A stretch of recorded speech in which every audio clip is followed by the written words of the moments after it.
What's up, y'all? The NBA season is back, and while teams continue to find their footing, our partners at Fanatics Sportsbook are already running championship plays. Bet with Fanatics and earn up to 10% FANCASH on your bets, win or lose. So even if your bet misses, you're still scoring FANCASH, which you can use on NBA gear, tickets, and exclusive Fanatics events. And with fair play, if your players go down injured in the first half, your bet stays live. Make the switch and get more ways to win with Fanatics Sportsbook.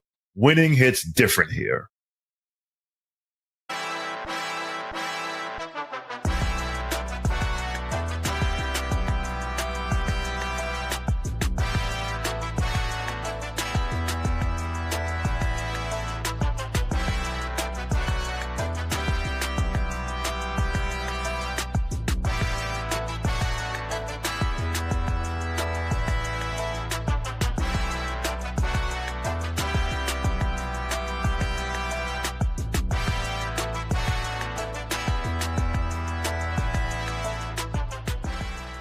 Well, hello there, everybody. Welcome to another edition of the Knicks Film School X's and O's podcast presented by our friends at Fanatics Sportsbook.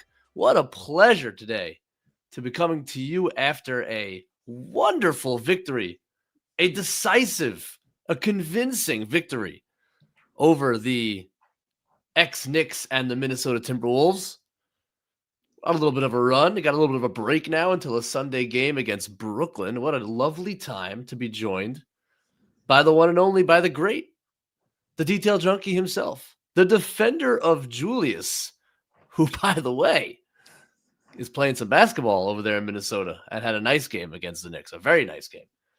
And, of course, the doctor of jump shots as well. He's here. I'm talking about DJ Zullo. How are you, DJ? What's going on? How you feeling on this Thursday evening, post-win, into a nice little season hiatus for a couple days here? Yeah, gonna enjoy a little break. Feeling great. You know, that was a fun win last night.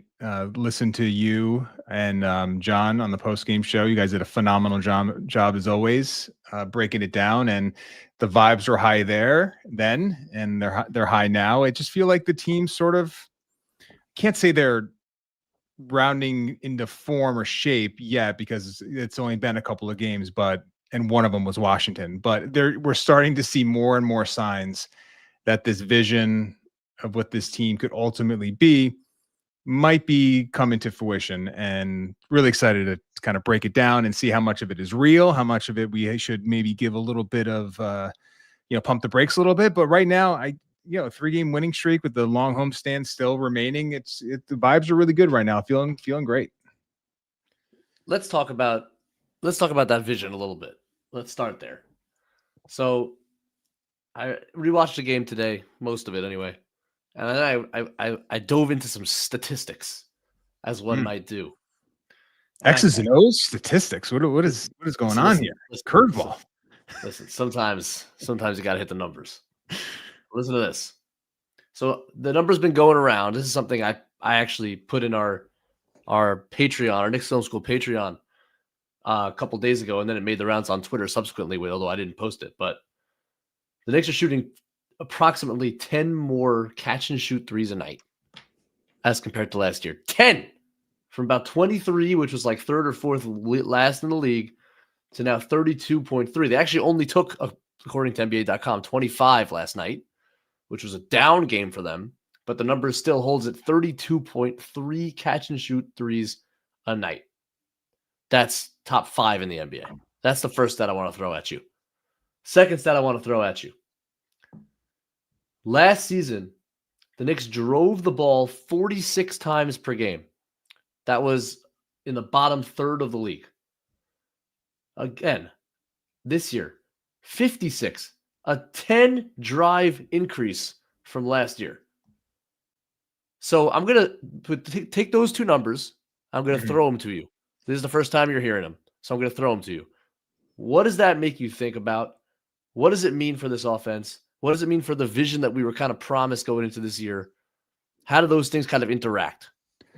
Yeah, I think the thing I go to is the empowering of everyone on the team to sort of be in the mix in terms of getting the ball into the paint. And early we saw Bridges was the first guy that popped for me in terms of getting downhill, that weave action where he was a big part of it. And then you saw Anunoby really start to leverage the above the break shooting, attack closeouts, and his empowerment in terms of catch, grab a rebound and go, and you get an early paint touch. We're seeing, and you talked about this, Deuce McBride now in these full court drives to the coast to coast. When he's getting ball pressured, he's not just sort of rampages. Yeah, he's not just giving in to the ball pressure. He it's almost like he realized he doesn't have a lot of wiggle, but he's fast with the ball when he can get a head of steam. And it's, I think it's catching teams off guard right now. But I feel like obviously the spacing is improved. Some of the concepts, the side-to-side movement, they're creating a lot more closeout scenarios. So where teams are having to scramble side to side and get out to shooters.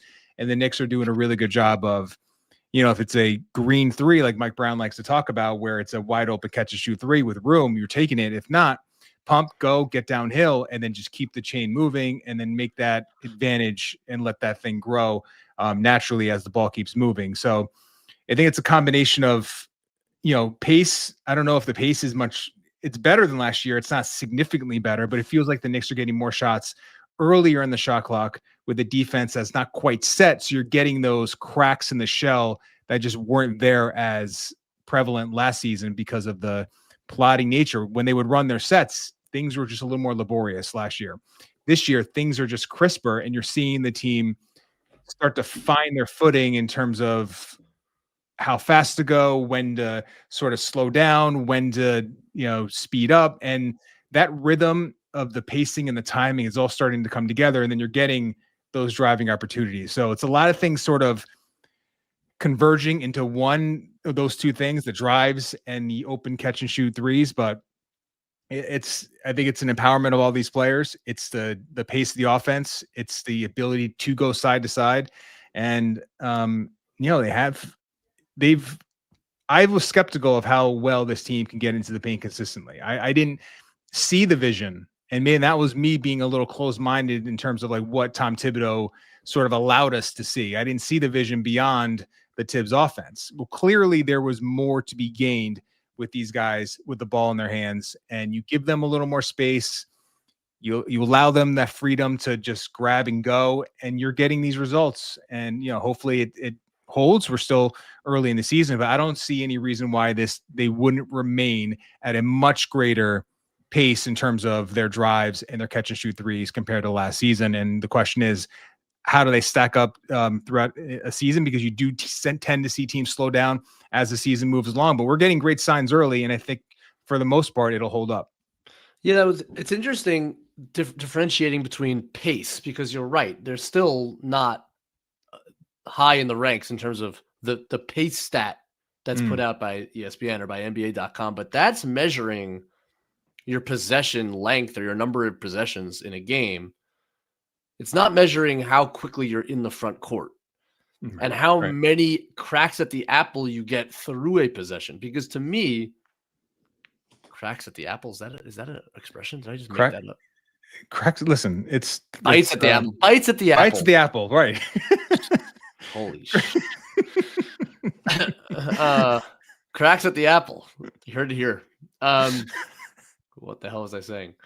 So it's not measuring. The Knicks aren't necessarily coming out and running and gunning a ton in terms of like first pass shots. Now they're getting some of those. I think they're certainly getting more of those than they got last season. I can imagine. I can think about a Bridges three that he got on the wing off a first pass in the third or fourth, late third or early fourth quarter. One of his threes was on basically a semi-transition, just first pass shot. OG Anunoby's ceiling down low is another example where they're getting quick looks. So it is happening. But more important than the number of possessions or the number of seconds they're taking up in the shot clock is how many drives they're getting within each possession. And that's due to increased pace. Again, not in the sense of the way the statistic is measured. Pace is measured. But I think it's showing up in these driving statistics at the very least that they are getting more bites at the apple to break down the defense, make the next pass, and then that crack slowly opens up until you get the catch and shoot look. And that again is reflected in these statistics where you're 10 more than they were the prior season. That's to me, it's like a real vision realized. And I am curious to see, and I don't have access. I don't think you have access to these stats, unfortunately, because we are at a bit of a disadvantage, as you've talked about many times. It is measurable how quickly every possession they're getting into the front court. I would love to see that. If anybody out there has access to it, let us know. Love to see that stat, because I am confident that they are in the front court much quicker this season on a possession by possession basis than they were last year. Yeah, and just on the quickly on the shot clocks, I did look at this yesterday. With 18 to 15 left on the clock, so that's early offense. That's not a fast break. It's not super early, but it's early offense. Yep. And last year they were at 11.7 field goals taken with 18 to 15 left on the shot clock. This year that's up to 14.7. So it doesn't seem like a ton, but it's 3 extra shots, and the efficiency both years at 58% effective field goals. So clearly it's an advantageous position to be in when you're shooting earlier in the shot clock. There was that study a few years ago. I forget who actually did it, but basically your effective field goal percentage literally will drop every second the shot clock dissipates. So if you're getting more early shot clock looks, that's only going to benefit your offense. And I think that's sort of what we've been seeing. And and I felt like in the Minnesota game specifically, the sets that were being run were a little more, it felt diverse. And whereas Washington, it felt like in the second half, it was just like schoolyard play. I don't know how many calls Mike Brown actually made. It didn't feel like there was a ton, but in Minnesota, they came out in the second half, they ran 2 or 3 Spain actions for good looks. You're getting all these early offense paint touches and the spray outs, which obviously aren't play calls, but it's more of how the team is prioritizing offense. I mean, the third quarter, Josh Hart was living in the paint and he was making great decisions out of that. And then you're also factoring in this offensive rebounding thing where even if Mitch isn't playing, they're really good at it. And when he's playing, they're at least the second best, maybe the best offensive rebounding team in the NBA. And it becomes, I don't know if it was you or John said it, when you couple the offensive rebounding with how this offense is playing right now, obviously I said it. Crazy. You said it. You did say it, right? It was you. I wasn't exactly sure. So I'll give you credit for that, because it's true. If you combine those two aspects, the way this offense is playing, plus the offensive or how they're operating in terms of their principles, plus the offensive rebounding, and you're talking about an elite offense at that point. And we saw obviously that second half against Minnesota. It was a clear sign of what this offense can really reach in terms of their ceiling. It's pretty, I don't know how you guard it when it gets to that point. And we'll just see how it progresses. Yeah. It's on one hand, I thought that there would be some sacrifice to the offensive rebounding, both because they're going to play more true 5 out this year, and because with increased pace, Mitch doesn't have the time to anchor, as you talk about, get it on that baseline and back a guy out. Like that is against more set defenses and certainly when a center has to help off of Mitch on a drive and now leaves that backside open for Mitch to crash. And it's not happening. I mean, they are rebounding the ball on both ends on an elite level. And I do not want the defensive rebounding side to get lost in the shuffle here either, because what they're doing on the boards right now might be the biggest reason they're rebounding. Might be the biggest reason they've had early season success. I mean, not the record's so great, but it's a good record so far. They're rebounding the ball at an elite level on both sides. And the defensive rebounding doesn't just clean up a possession on defense. It also starts the possession on offense. We're seeing a lot of that in terms of the outlet passing. But they haven't sacrificed the offensive rebounding despite playing with this increased pace, and that's last night was crazy. It was as John pointed out, it was the most offensive rebounds they've had. They didn't have an offensive rebounding game like that last season. 22 was the number. It was the most they had in 2 years. It's wild. And Minnesota's not like some tiny shrinking team. They're not a great rebounding team, but they're not a terrible rebounding team. So that was pretty amazing. And it's what's really interesting to watch is the offense is Cat in particular, I think, kind of realized what this can do for him. And I'll point out a specific play in the second quarter because pace can do so many things for you. It's not just getting early shots. It's not just getting more bites at the apple. It's also matchups.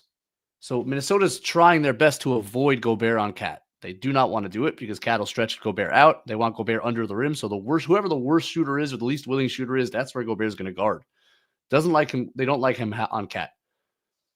There's the Minnesota Timberwolves. It's Ant throws an alley-oop to Gobert, who dunks it in the second quarter.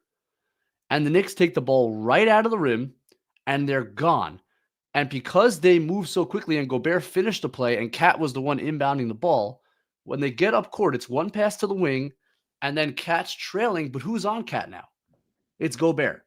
So it's a pass to the top of the key, Gobert on Cat where he doesn't want to be, Cat pump fake, drive, dunk. That was the first dunk before the Ant Edwards post-up dunk. That really got Cat going. Pace does a ton of things. It's not just getting early offense.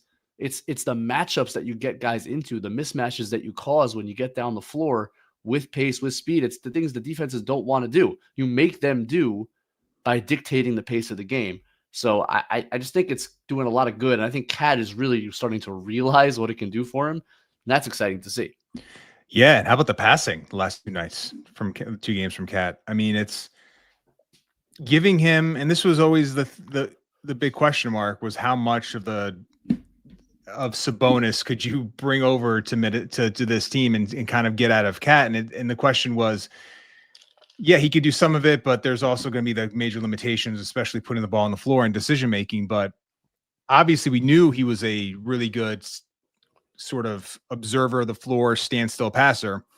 But there's even been a few drive and kick scenarios from him that last year, I think it was when he put the ball on the floor a second time, he had one of the, if not the lowest, the second lowest percentage of passes made out of those drives. So That's basically, right. if he drove once, he can kick it out. But if it's a second dribble, he's going all the way to the rim. And you're seeing now he had one in Washington where he put the ball on the floor 3 times, kicked out to Jordan Clarkson, create a closeout, Clarkson floater, good shot there. And then whoa, slow down. Clarkson with a cool little pump fake pass to get the guy flying by, and then a dribble and a sweet, tasty floater. That's what it was. It was a tasty floater. He's a good floater. Damn right, shooter. He is. He's very good. And Cat created that action, and Clarkson finished it. And it's just, you're seeing these, and Clarkson obviously had that baseline cut with the Cat threw it over the back of his head for a dunk. So you're getting these looks where Cat can play with these in this 5-out alignment. You get him in the pinch post, and you had the one Bridges scenario where Cat catches at the pinch, and then you have McBride setting a rip screen for Bridges, back cut, Cat finds him for a layup. So that you're seeing Cat now do these things that you saw Sabonis do, and you have this shooting threat that Sabonis obviously didn't have, so you can tap into that part of it. And yeah, I think Cat is figuring out where he sort of lies in this offense, but I think it's been nice the last 2 games specifically that Mike Brown's giving him a little more freedom to sort of survey and make plays with cutters and shooters around him. It's especially against second units. We saw it last year with a less dynamic offense, what Cat can do against second units. And I think you can really see this continuing to grow to the point where, yeah, it could be very similar to what that Sacramento offense was last year. It won't be the same, but it could be very similar, especially Cat playing in that 5. And, you're going to get games where he's starting the game playing the 5 because Mitch won't play back-to-back. So I'm very encouraged by what we're seeing out of Cat just in terms of the floor game the last 2 nights. And hopefully that's something he can just continue to carry over. I want to pause you on that Clarkson play because it stuck out to me as particularly important. And I would contrast it to a play that he made against Milwaukee when things were moving a little too quickly for him. So again, the Milwaukee game, he takes a dribble. He's in that DHO spot. So he's got the ball in the pinch post, high post, catches it, turns towards the side with 2 on it. So strong side of the floor. Bridges and Bridges and Deuce, I want to say, are on that side of the floor. And what the Knicks are doing is when Cat takes that dribble to his right, those 2 guys will go set screens for one another and either set up a Chicago DHO where the guy, on the down screen will come around into a DHO with Cat, or you might find a back cut if they screw up the switch. Cat, instead of waiting for that waiting for that down screen to develop and then make the DHO or make the pass, just decides to drive it. And he drives it right into basically where those guys are screening. And it ends up in either a bad shot or a turnover or both. It was not it was a bad possession. And I'm watching this possession now. He on the Clarkson back cut. Yep. So he turns to the other side of the floor. So now he's going to the side with only one, which is going to be a DHO. That's your only option, right? So you dribble towards the one man who's in the corner. Clarkson's coming up. Now, he was going to drive the basketball, Towns, on that play. He takes a dribble left, and he's going to do that thing where and we know this, when Cat drives left, it's almost always just lower the shoulder in. Hopefully you draw contact. You very rarely do. And then it's kind of a fadeaway floater that usually doesn't go in and sometimes ends up with him on the floor. And if it does, it's you got to watch this play, guys. Watch the Clarkson dunk and watch what Cat does. He's looking to drive the basketball, and all of a sudden he just kind of stops. He stops and he faces Clarkson as if to say, all right, I'm going to run the DHO. I'm not going to drive this basketball. I'm going to stay in control. Clarkson comes up for the DHO, a beautiful off-ball movement where he makes DiVincenzo think he's coming. DiVincenzo tries to gamble on it, as he often does, and Clarkson hits him backdoor. That development, and I heard Mike Brown say it after the game in his postgame. He said, especially my front court guys need to play with cadence, even though we're playing fast. The front court, the bigs who handle the ball in the offense need to be patient and need to run action to action. Like, they're in charge. They are the pivots. They are in charge of moving the ball side to side. And if Cat starts to do that, that's the stuff that can develop. So just that, like, kind of within a 3-game span, seeing him impatient to now patient, now understanding a little bit more what he's trying to do. Yeah, I think this is a great offense for Karl-Anthony Towns. And I'm really excited to see him as he's continuing to develop in it. And you're seeing it in real time, him learning it and him understanding where it becomes advantageous for him. Yeah, it's a really good point. And yeah, it was I think he pumped and tried to drive. I thought he had the shot initially against Nas, but he pumped it, to your point, looked like he was going to drive it. Then just to have the patience there was really impressive. And, it's offense, I think, is going to be, I know there was some pessimism early, but I think we're going to see a really good Karl-Anthony Towns in this offense. And he's not the only one sort of flourishing. And there's just this other guy that just keeps doing things that I wasn't sure he had in him. And that's OG Anunoby. And, I'm not necessarily ready to make the All-Star narrative like a big deal, but I'm very close, because the way he's playing right now on both ends, like he's graduated 3-and-D to something that's not quite obviously the Paul George, Kawhi Leonard level where you're great defender and elite offense, but he's like in that second, he's hovering in between right now. And when you're hovering in that in-between area, you're borderline all-star. And I just think he's growing and growing as an offensive player. And maybe it's the fact that he always had this in him. And to his point, because he always wanted this sort of responsibility with the ball in his hands, he never really got it consistently. And then when he would get it, it was never as smooth as it looks right now. And it's not always great. He still has drives where he gets clunky and he's throwing it off the backboard and he's falling down, but he's growing as an offensive player. The shooting is obviously right now at an absurd level in terms of the volume and shot making. The finishes have been good. He's really not going to that mid-range step back as much as he has in years past, which I think is a good thing. And you're still getting this elite defensive play on a night-to-night basis. I don't know. Is that not an all-star right now? And if the Knicks have a really good record come, around the all-star break, I just think he's going to be in the mix if he continues even close to this level right now.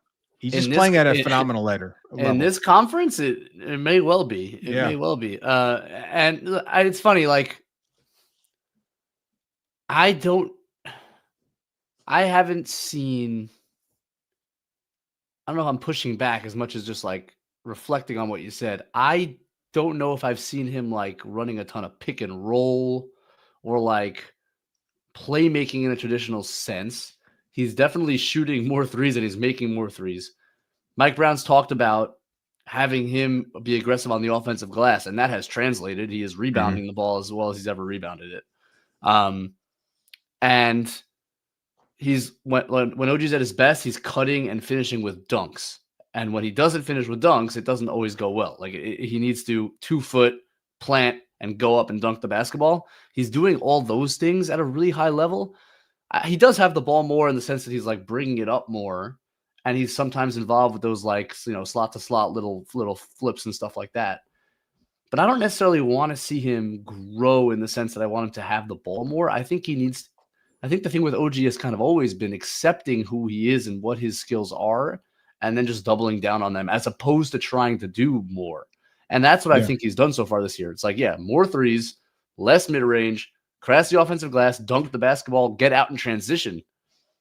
And that you scrounge for points if you're OG Anunoby. That's how you get the PPG up to where it is, and you make your all-star case. But I don't know. Do you think have you seen him doing more with the ball, and is that a good thing for the offense? No, I don't think it's been more with the ball necessarily. I think it's more of like how you said it. It's kind of doing the things he was always good at and just leaning into it a little more. 8 threes per night is just a crazy number for a guy that was really regulated to corner 3-point shooting as early as 2 years ago. And we saw last year him start to expand that range a little bit, especially in the second half of the season. That Denver game at Denver last year comes to mind where he's just like, I didn't know he had that sort of above the break shooting in him. And he just looks so confident in it. And it's always with him in terms of the shooting above the break, previous to this year, it looked kind of like a struggle. Like it was for a guy as big and strong. It never looked like it was a comfortable shot for him. Yes. Would you agree with that? Just watching him play. Yep. It looks more comfortable. It's a more fluid shot. He's not struggling to get the ball to the rim as much. He'll still short arm it at times, and he'll come up way short. But generally, and you could throw Bridges into this as well from above the break. Both of them look like different shooters from that zone. And look, the play style, the offensive priorities, and the principles are a big reason why they're juicing up their 3-point volume. But it's not going to work if your two wings aren't comfortable from above the break. So Bridges and Anunoby, there's been a lot of good things to happen to start this year, but those two being confident above the break shooters to go with McBride, with Towns, with Brunson, throw Clarkson in there. Hopefully Yabusele eventually figures his 3-point shooting out. And now you have 5 or 6 guys that are confident, high volume 3-point shooters above the break. And the team just didn't have that the last couple of years. And I think it's a recipe for an offense that should be really sustainable throughout the season, because you just need that. You can't just I know corner 3-point shooting is important. They're still doing a great job at generating those, but you could take away corner threes a lot easier than you could take away above the break. And you saw that on the Knicks side of things on defense, where they couldn't guard the Timberwolves above the break shooting the ball because the way they were defending and the fact that Edwards and Randall command such a presence in those driving gaps that those quick kickouts were just there all night.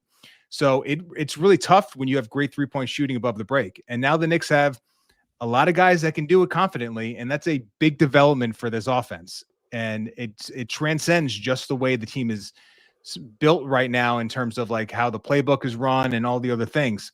You need guys that are just confident in doing it. And Bridges and Anunoby, man, it's a big deal for this team that those guys can make and take a lot of open threes from that area, and gives them more diversity that they didn't have the last couple of years. 100%. And then schematically, and you saw this happen also, is I must have been after Mitch checked out, but maybe before Josh Hart checked in, because they tried to stash Gobert on Anunoby for a possession. And the Knicks went right to a Anunoby screen, pick and pop. Yep. Knocked down from top of the key. And they flattened out the court. So they had the pick and roll at the top. Then the other 3 players were along the baseline. Exactly. And so it was good luck to Gobert get out. And again, if Anunoby's not confident making above the break threes, that's a good bet if you're Minnesota. Mm-hmm. But if he is, what do you do? So now do you have to put Gobert on Towns? Then what does that open up, right? So there's a chain reaction there. If OG is shooting that way, that has to change how defenses think about how they can guard this team. That's important. And hell, Josh Hart had a similar thing that happened. They tried to stash Gobert on him. He came up in semi-transition and just a pull-up. So an absolute pull-up drillage action with our boy Josh. With a inverted Brunson screen mixed in. Yeah, that was a fun deal. He's insane the way he can just the confidence. It's like it's literally shot to shot, like his confidence level as a shooter. And man, it was really nice to see that version of him, sort of, the Philadelphia 2 years ago shooter in the playoffs. But when he first got to the Knicks, he had a stretch for 3 months where he was 50% from three. Yeah, I think when he's that guy, it's insane how good he is. He becomes just like a top level NBA wing. Yeah, and I don't know if you listened to Fitch after the game. I didn't.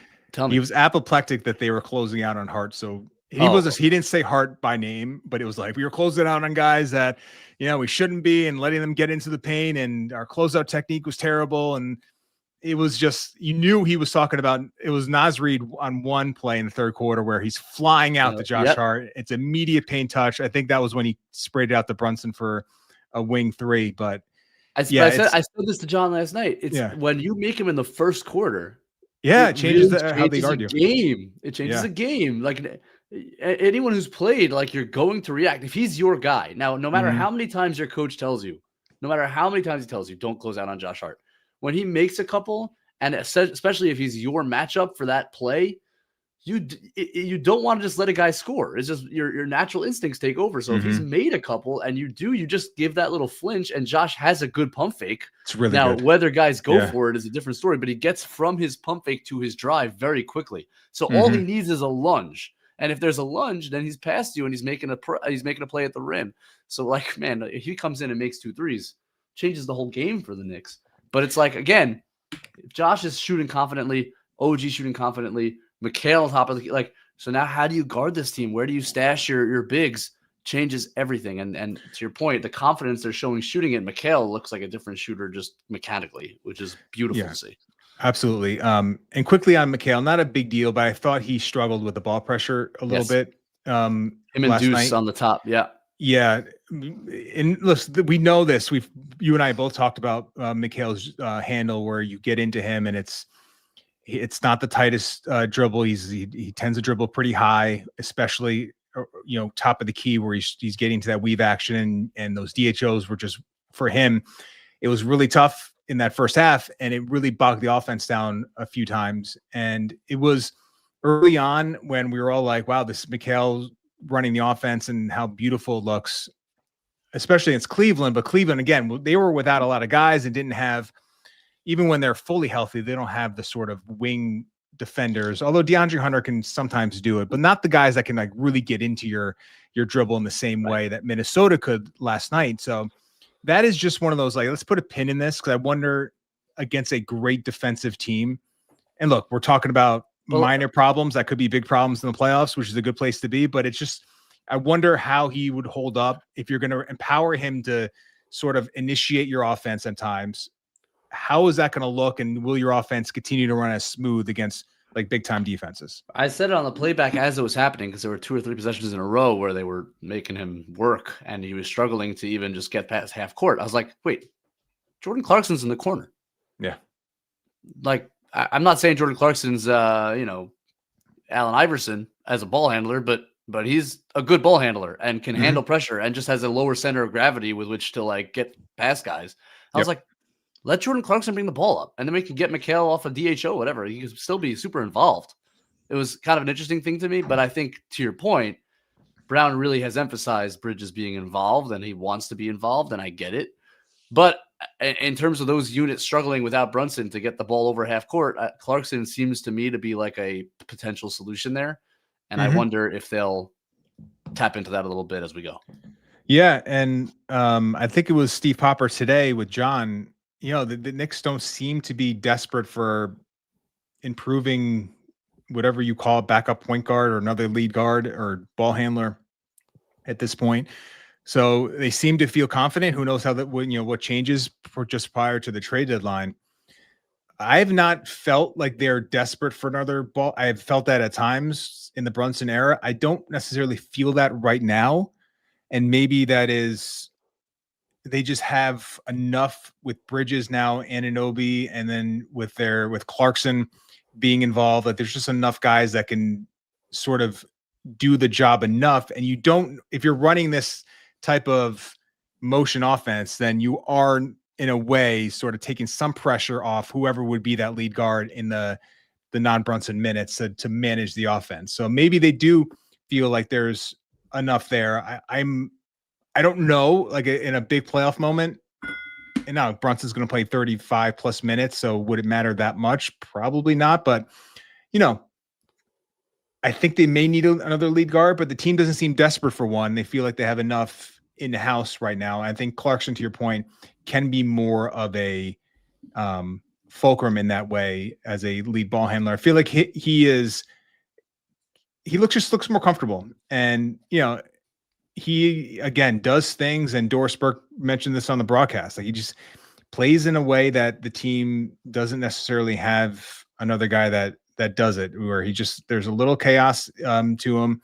He's a good shot maker and can make plays in the short mid-range area where he's not getting all the way to the rim, but there's value. It's not the most efficient shots, but when you just need a look at the rim, you could do worse sometimes, a lot worse than a Clarkson, floater from 8-10 feet away. So there's a value to him.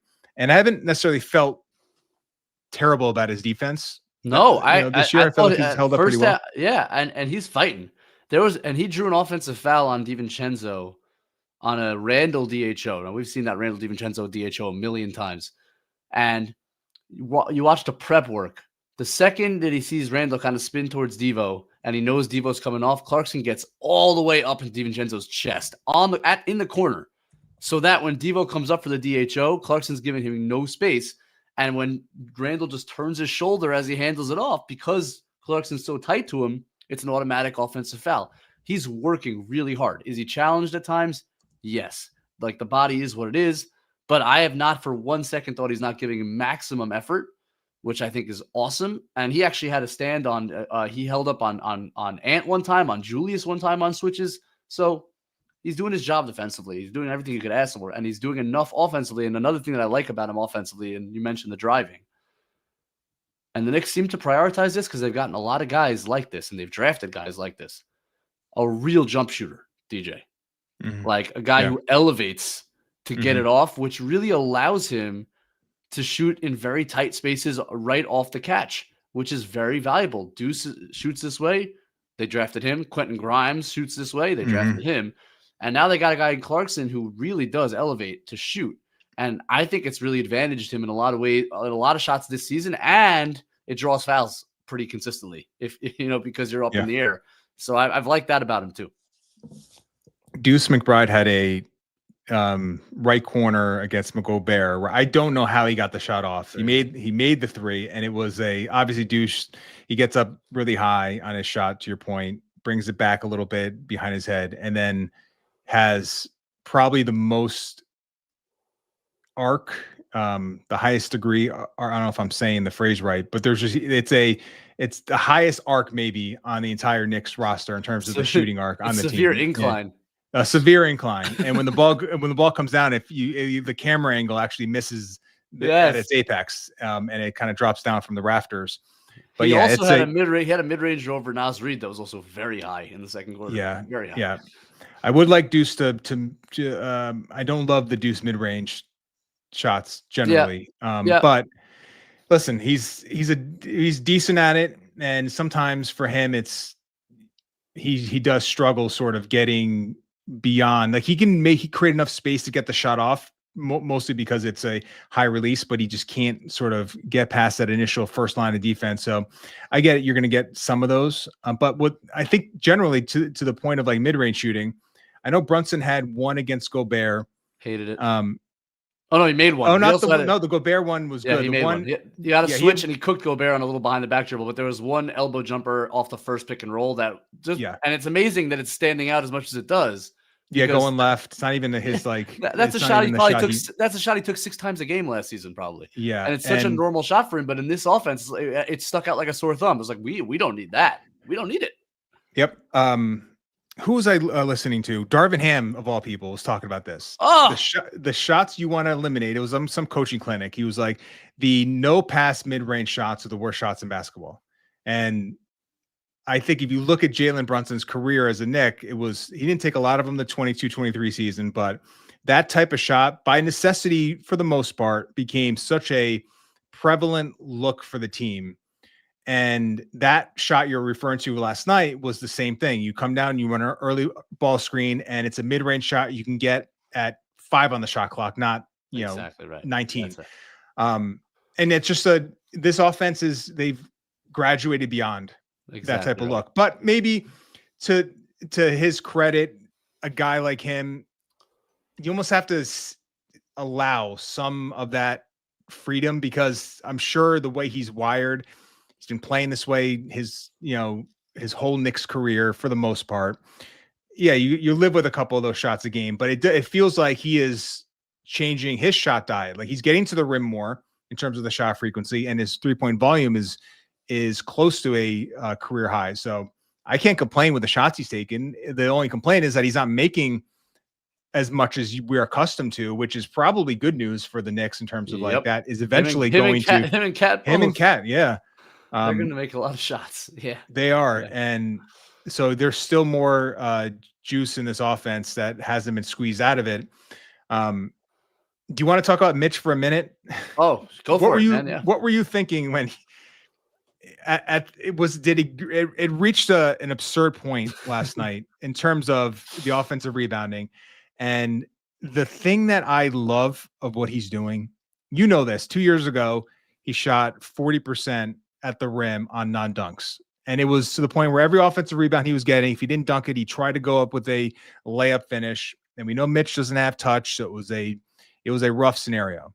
Now, if he can't dunk the ball off that offensive rebound, he's reverse pivot and he's just spraying the ball out for open threes. And to me, that is a huge development for him and for the team, because he is just picking off shooters, and it's usually a wide open shot. And I looked earlier, and it's a crazy low sample, but the Knicks have an 111 effective field goal percentage on Mitch passes this year, because all of them are just wide open catch and shoot threes. That's crazy, but it is true, proven true, that threes off of offensive rebounds are the best shot you can get from three. There's no better shot, and it makes sense. When you're shooting around in your driveway and someone's rebounding for you or whatever, they're throwing it from inside the arc, and you're stepping right into your shot, and it's direct line. You don't have to move. It's the best three-pointer in basketball, and he generates them. I apologize, I don't remember who tweeted this out, but it caught my eye, and I found it an interesting note. He's like, it's weird that when we talk about advantage creation, we only talk about it as like guards driving the ball and whether they can create advantages and pass, when the best form of advantage creation that exists might be a Mitchell Robinson offensive rebound and kick out. That is advantage creation. You are a wide open three for Jalen Brunson off of he doesn't get wide open threes. They don't exist. When you get an offensive rebound and you kick it to him, it's a wide open step in three. That is the best advantage creation you can create. It's a great point. And Mitch does it more than anybody. And it has been, it's immediate. It's a catch and a pass in one motion. And he's actually on target most of the time with the passes too. He is. And how about this for advantage creation? There's one sequence where I think Deuce takes the first three. Mitch literally just shoves Naz Reid out of the way, gets the offensive rebound, kicks it out, I think, to Brunson. He misses the three. Now Naz Reid is face guarding Mitch, trying to drive him out, leaves Deuce McBride wide open under the rim to just have the easiest offensive rebound in the history of the NBA and lay it in. That's advantage creation. That's the Mitchell Robinson in the Cleveland Cavaliers series, where they were putting Mobley and Allen on him to keep him off the offensive glass, and Josh Hart was running in for offensive rebounds, kicking out to Brunson for threes. That's the Mitchell Robinson that Joe Mazzulla was trying to get out of the game. Is he not? He must be on every. If he's playing, it's got to be the first, second, and third thing they talk about before a game, because it's so demoralizing what he can do to a defense with his offensive rebounding. And look, I mean, I know he turned his ankle a few games ago. Heart dropped because he is I don't know if I can call him indispensable in terms of this team not being able to win without him, but I don't think their ceiling is nearly the same if he's not playing, because even in these limited minutes when he's playing, when he's out there, he's wrecking the game. And defensively now, his shot blocking rate is close to a career high if you take away his insane rookie year where he was blocking everything. He's blocking a ton of shots now. Had Randall a few times last night. So he's playing at just a phenomenal level. Just obviously hope to God he can stay healthy. But there's been he has not developed any of the skill stuff, but he's developed certain things strength wise, and then that passing out of offensive rebounds. It's just enough to keep the offense flowing when he's out there. It's not the same. Mitch gets it, misses the layup, tries to get it again, falls down. Now we're back on the other. It's just it keeps the ball moving and creates those advantages. What a performance against Minnesota. He was something. Second half, he was something else. I want to spend a few minutes because the story is the offense, because that was what this coaching change was about. It was not about defense. It was about offense. And I do want to just quickly discuss the defense, because what I find interesting so far, and they've had some good defensive performances, they've had some not good defensive performances, but what I found interesting is there's been very little schematic versatility. I thought we would see Brown come in and do some stuff, run some zone possessions, especially when Brunson and Cat are out there, try to protect them a little bit, stay out of foul trouble maybe. I thought we'd see some blitzing, because Sabonis was an auto blitzer basically his entire tenure in Sacramento. And we have really just seen Cat in mostly drop and occasional switch, really not that different, if different at all, from what he did under Tibbs for the most part. Now, as is always a question with Karl-Anthony Towns, to what degree is it what he's being told, and to what degree is it whatever he decides to do once that pick and roll actually happens? We don't know. But it doesn't seem to me, based on like watching the bench while it's happening, that Brown is like upset that Cat isn't doing what's being asked of him. It seems like he's generally going to play drop, at least to start the season. So has that surprised you?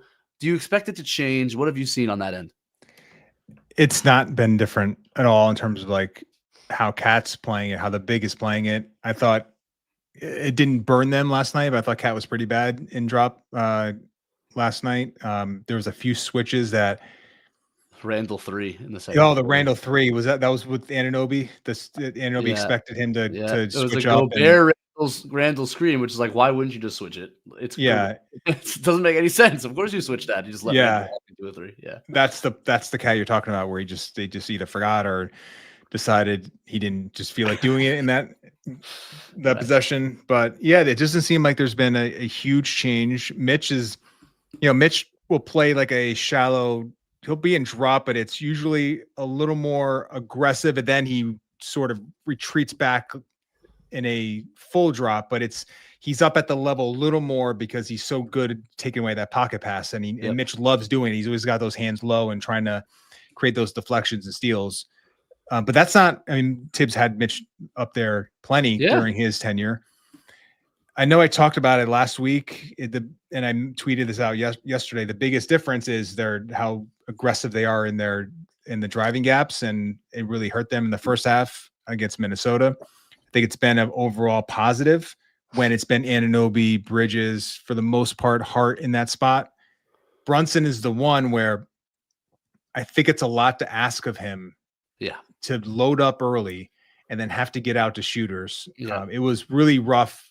Well, because DiVincenzo is tough in general because he's spacing to 30 feet. That's right. Most guys are not doing that. So this was a unique weapon that Minnesota had that we were all familiar with, because DiVincenzo is literally I don't know how many guys have more range than him in the NBA, but he's top 5 at least. It's why he broke the Knicks scoring 3-point, because Brunson requires that gap help, and he'd hit DiVincenzo to 30 feet, and Randall, by the way, and he made a gazillion threes that way, a gazillion.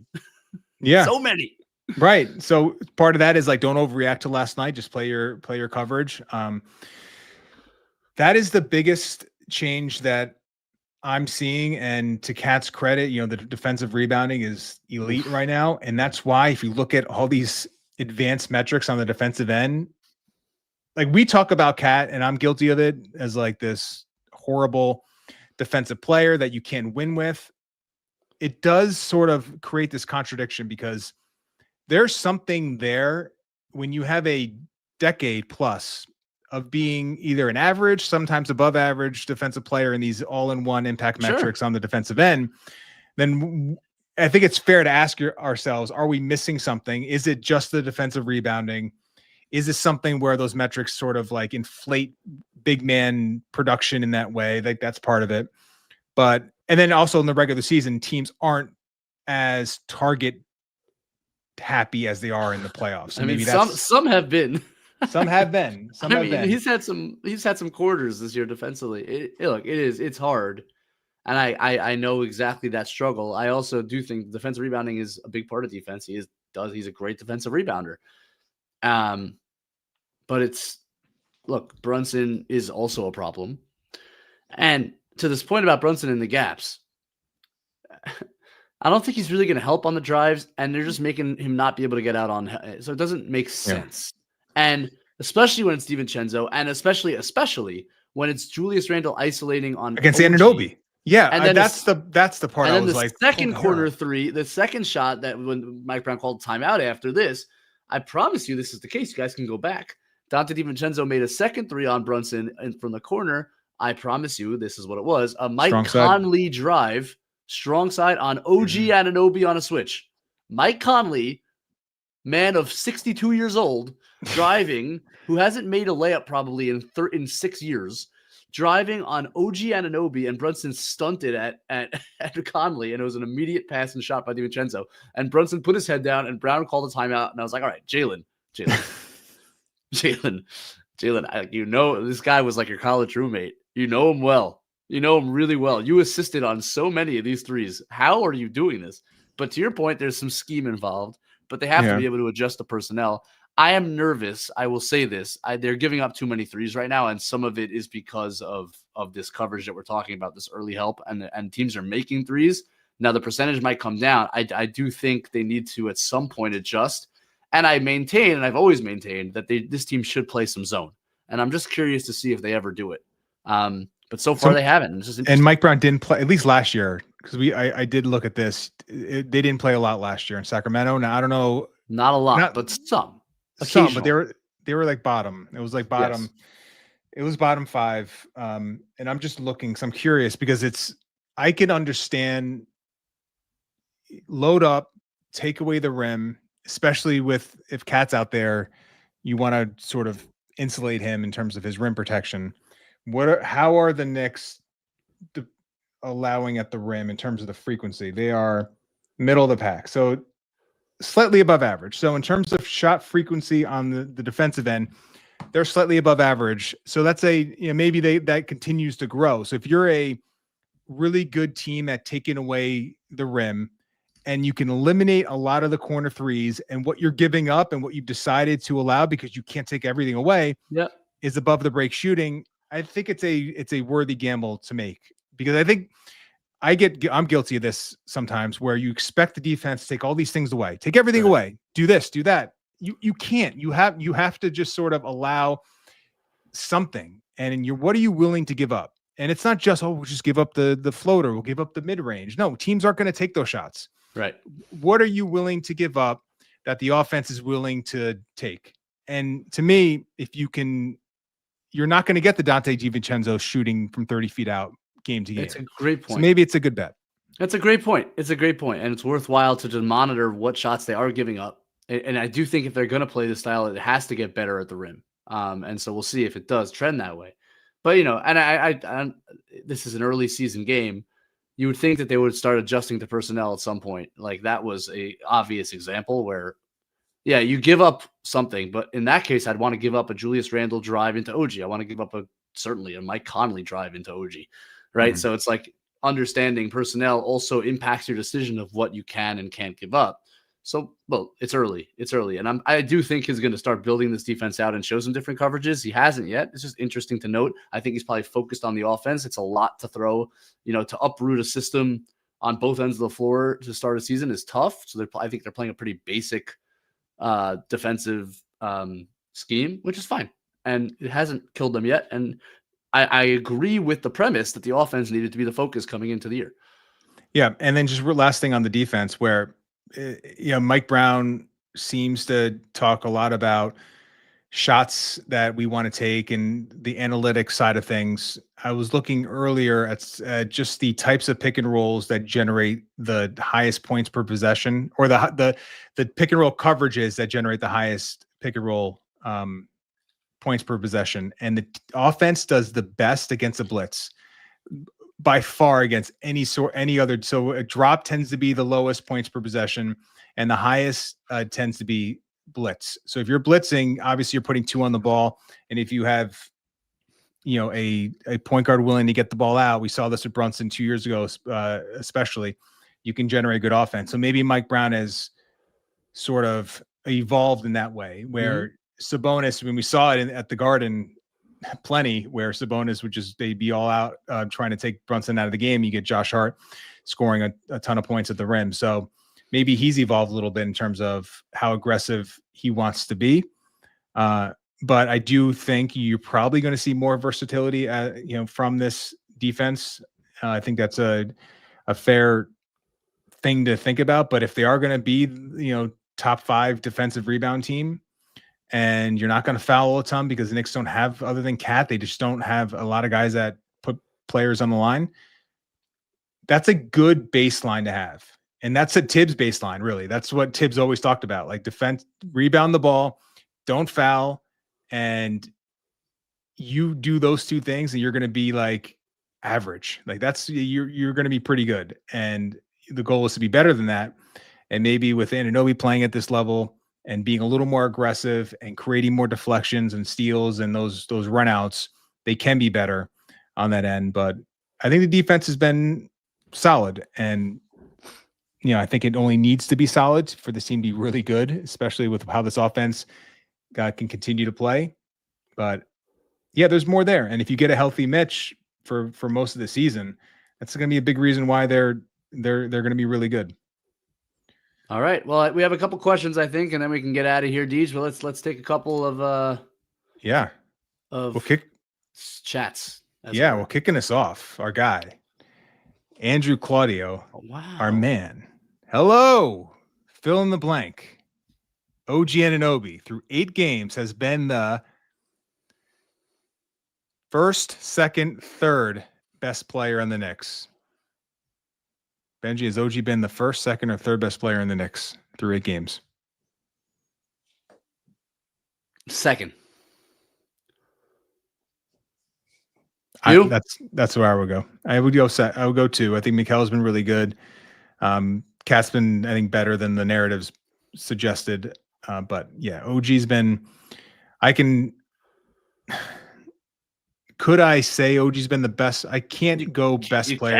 You can say it. I could say it. He's been the most consistent performer, I would say, but that's different than saying he's been the best. Yeah, player. I think despite some of the lack of efficiency that Jalen's been dealing with, I think he's still he just does so much still for this offense that I can't not say him. And yeah, OG's been the second best player. I think right now the Knicks have 4 guys. I mean, you talk about Brunson, Anunoby, Towns, Bridges. I mean, that's a really good. You start there, and you have guys, obviously Mitch and Deuce and Josh and all the, but those 4, man, that's a really good. I mean, you go to Josh, Mitch, and Deuce behind that, and forget everything else. But those 7, that's a top 7, man. That's a top 7. That is a really good first 7 players. Thanks, Andrew, for your contribution. You devil, you. Hey, look who's back. Oh. Yeah, well, I should say, Benjy, since you're not monitoring the chat, a lot of talk about your attire today. Benjy's day job is a prize fighter. Late to the show is Benjy wearing a bathrobe. I thought Benjy was wearing a bathrobe. Yeah, there's a lot of that. So you want to explain yourself real quick before we... Yeah, I knew this was coming. So here's the deal. My daughter threw up last night. And so I was home with her today, working, but like managing her, which was a real blast. Let me tell you, just great times. Is she doing better? She's doing better. Thank you for asking. Good. Yeah, she's doing better. And so I wanted to just have a comfy day. All right. Now, this is not a bathrobe. It is a sweater, but it does look from this angle like a bathrobe. And I defended. I think I look damn good. So y'all can shove it. Listen, we should brand these as either X's and O's or KFS or both, and we could sell them for $6. Yeah, listen, I am $6.99. $6.99 or $7.99. 6 or 7. 6, 7. I would not be against KFS X's and O's robes. I will wear a robe. If we show up, Deej, if we show up in matching robes, I mean, this is the start of something big. Talk about viral. Talk about synergy. Listen, hope your daughter's doing better. She's fine. It was a comfortable day here in the house. Next super chat. Enough with the robe. It might just be a chat. Yeah. Oh, Claudia's back. Happy birthday, DJ! Maybe I'll send you a robe. Maybe I'll send you a robe for your birthday. Thank you. It's tomorrow. But yeah, thank you, Andrew. Happy birthday, man. How good is Andrew? He just always remembers the birthdays. Like it's such a subtle touch, but it's he's the best. Actually no longer GMAC. I don't know if you heard. So yeah. It's no longer part of his responsibilities. We still wish him a happy birthday, though. I know. Well, I'll take it. This is a good guy. Well, thank you, Andrew, and I appreciate it. What are the weekend plans? What are the weekend plans? So I told my wife to make me an appointment to get a really nice pair of running shoes. So I'm gonna go actually get, for the first time in my life, I'm gonna go and get fitted for a shoe. I've always been the guy that just goes to like Foot Locker or wherever and just buy a pair of shoes. That's not the guy. That's just like being a guy. Like now my feet hurt. I have like plantar fascia, whatever your plantar thing is. It's always hurting. My heel's always in. There have been too many. There have been too many birthdays, brother. there have been too many birthdays. I guess like. So. I need like I need a good pair of sneakers. So we're gonna do that, and I think we're seeing some friends tomorrow for dinner. Yeah, it'll be pretty low key, but we'll have a good time. I appreciate it. Good man. Enjoy many, many more happy, healthy years. It should be a great year for you. And it should be a great year for the Knicks. Yes. As we're signing off here on the Knicks Film School X's and O's podcast / live show presented by Fanatics Sportsbook. Been a pleasure to be with you all. Check out all of our work on the Knicks Film School Patreon, as well as our Twitter accounts, which are flashing before. Please like and subscribe also to this. Like the video, subscribe to the channel. Helps us out. Helps. Hey, almost 50,000. We're like 200 away. If you like my robe, like and subscribe. And have a wonderful weekend. It's no basketball really until Sunday evening against Brooklyn. This should be a relaxing weekend from my mouth to God's ears. Anyway, it's a pleasure, Deej. Always good. Happy birthday, man. Celebrate, enjoy. Everybody have a good night. We'll talk to you soon. Must be 21 or over? Gambling problem? Call 1-800-GAMBLER. Connecticut, call 888-789-7777. Massachusetts, call 800-327-5050. New York, call 877-8-HOPE-NY. Maryland, visit mdgamblinghelp.org. Not available in all states. Terms apply. See Fanatics Sportsbook app.